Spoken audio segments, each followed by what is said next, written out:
नेपाल में 8 सितंबर को चिंगारी से उठी जनजी क्रांति कुछ ही घंटे में हिंसा में तब्दील हो गई। आखिरकार युवा आक्रोश के आगे नेपाल सरकार ने सरेंडर कर दिया। नेपाल में हिंसा की आग लगातार दूसरे दिन भी धधक रही है। सैकड़ों प्रदर्शनकारियों ने नेपाल की संसद को आग के हवाले कर दिया। यकीन करिए, ये नेपाल की संसद ही है। बेहद खूबसूरत दिखने वाली नेपाली संसद में घुसकर सैकड़ों प्रदर्शनकारियों ने आग लगा दी। देखते ही देखते नेपाल की संसद मानो ज्वालामुखी बन गई। नेपाली संसद में आग की ऊंची ऊंची लपटें देखें। यह आक्रोश नेपाल की उस जनता का है जो नेपाली सरकार पर भ्रष्टाचार में गले तक डूबने का आरोप लगा रही है। नेपाल की संसद से धुएं का उठता गुबार इस बात का प्रत्यक्ष प्रमाण है कि नेपाल की जनता के दिल में कितने दिन से इंतकाम की आग धधक रही थी। आग लगाने के बाद प्रदर्शनकारियों ने नेपाली संसद में पूरी तरह अपना कब्जा कर लिया। 1 साल होगा, 2 साल होगा, लगभग 14 से 15 बार ये प्राइम मिनिस्टर बन गया, लेकिन डेवलपमेंट नाम पर जीरो हुआ। अभी तक कुछ हुआ नहीं, सिर्फ करप्शन ही हो रहा है। आप डिस्ट्रॉय करना चाहता है, हम नहीं चाहता है कि इनका शासन हम नहीं चाहता है, हम टोटली डिस्ट्रॉय करना चाहता है। नहीं, हम लोग अब डरने का जरूरी नहीं है। पुलिस आओ, जो भी आओ, हम लोग मरने के भी तैयार है, लेकिन हम लोग को सत्ता परिवर्तन होना चाहिए। जैसे भी ये प्रधानमंत्री का राजीनामा देना चाहिए।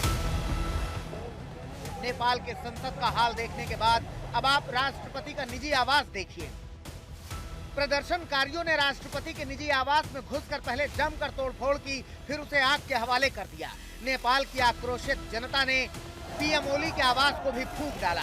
प्रदर्शनकारियों ने ओली के निजी आवास को आग के हवाले कर अपने इरादे जाहिर कर दिए। यहाँ पर किस तरीके से वीरगंज के घंटाघर चौक के इलाके में आप सामने देखिए किस तरीके से धुएं का गुबार जो है आपको काला काला नजर आ रहा होगा, क्योंकि वो बेहद ही संवेदनशील इलाका है। वो मुख्य स्थल है जहाँ पर पूरी हिंसा हो रही है, जहाँ पर पत्थरबाजी हो रही है, आगजनी हो रही है। और बताया जा रहा है कि वहाँ पर एक जीप को भी जो है आग के हवाले कर दिया गया है। उसी के कारण आप देख सकते हैं धुएं का गुबार जो है ये पूरा जो है आसमान में आपको नज़र आ रहा होगा। और यहाँ पर भी आप देख लीजिए, ये जिस इलाके में हम मौजूद है ये घंटाघर चौक का ही ये मुख्य मार्ग है।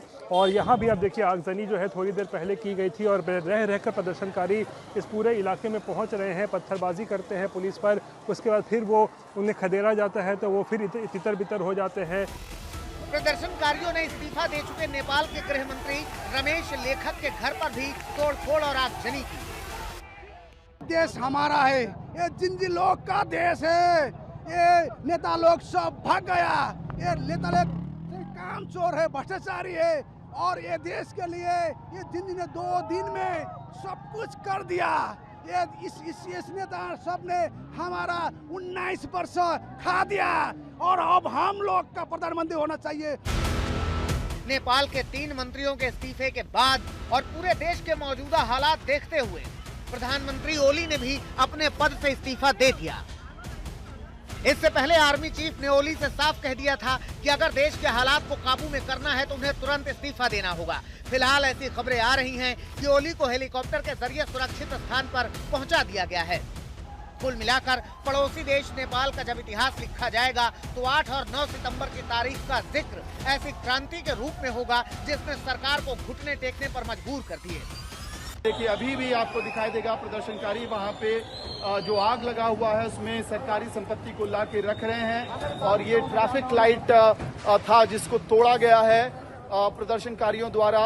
नाराजगी इस बात को लेकर है कि कल 19 लोगों की जान गई है और इसी वजह से ये प्रदर्शन जो है धीरे धीरे अब हिंसक रूप लेता हुआ दिखाई दे रहा है।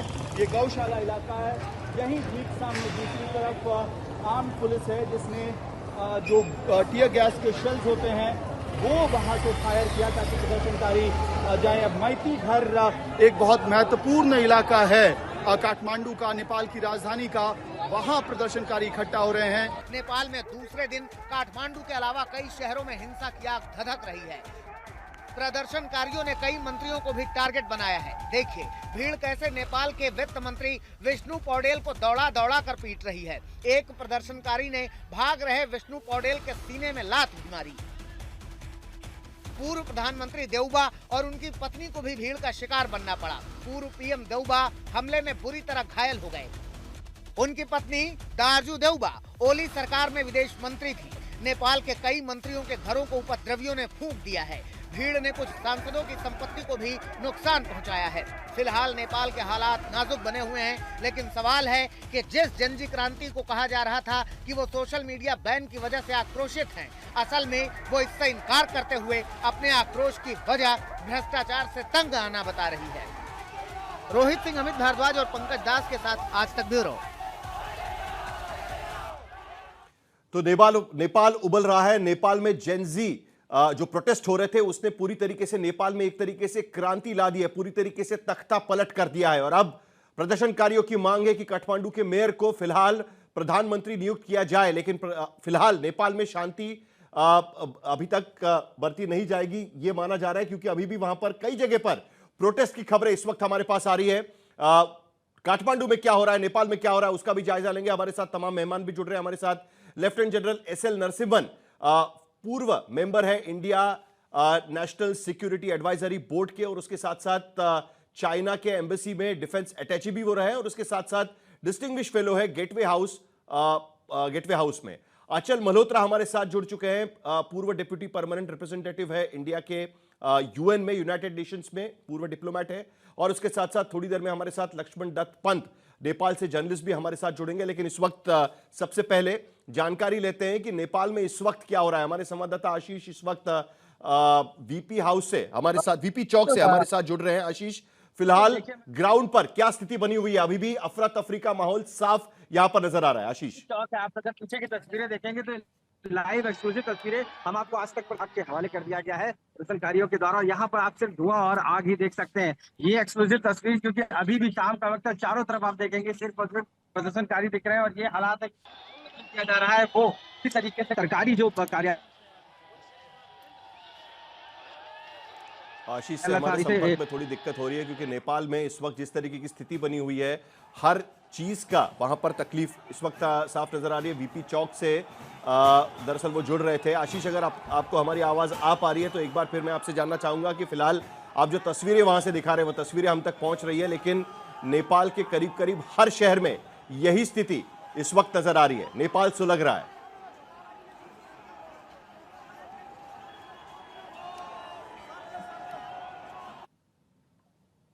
साहिल, हम लोग इस वक्त भारत नेपाल सीमा पर स्थित बीरगंज है नेपाल में, वहाँ पर हम इस वक्त मौजूद हैं। और ज़बरदस्त बवाल जो आज सुबह से बीरगंज में देखने को मिल रहा है।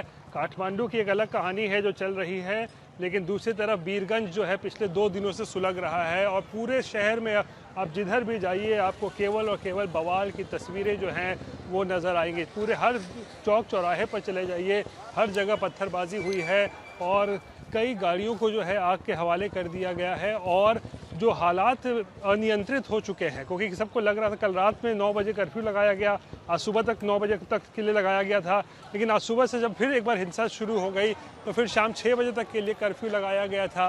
और आज जो दिन भर जो है बवाल काटा है, कई गाड़ियों को आग के हवाले किया है। ये सामने जो आप तस्वीरें देख रहे हैं ये नेपाल टेलीकॉम का दफ्तर है, इसको पूरी तरीके से फूंक दिया है प्रदर्शनकारियों ने। आप देख सकते हैं अभी भी धुआं निकल रहा है। इस तरफ देखिए किस तरीके से ये बिल्डिंग जो है जल के बिल्कुल खाक हो गया है।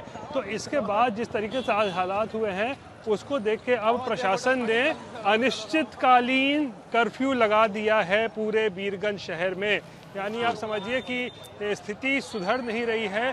केपी शर्मा ओली के इस्तीफे के बावजूद भी बवाल थम नहीं रहा है और लोग लगातार, आप देखिए ये घंटा घर चौराहा है और यहाँ पर किस तरीके से जो आप देख सकते हैं प्रदर्शनकारी है हाथों में डंडे लाठियाँ लेकर देखिए आगजनी करते हुए नज़र आ रहे हैं। बीच चौराहे पर आप देखिए यहाँ गाड़ियाँ धू धू करके जो है इस वक्त आपको जलती हुई दिख रही होंगी। और प्रदर्शनकारियों ने ऐसा लगता है पूरे कानून व्यवस्था को जो अपने हाथ में ले लिया है।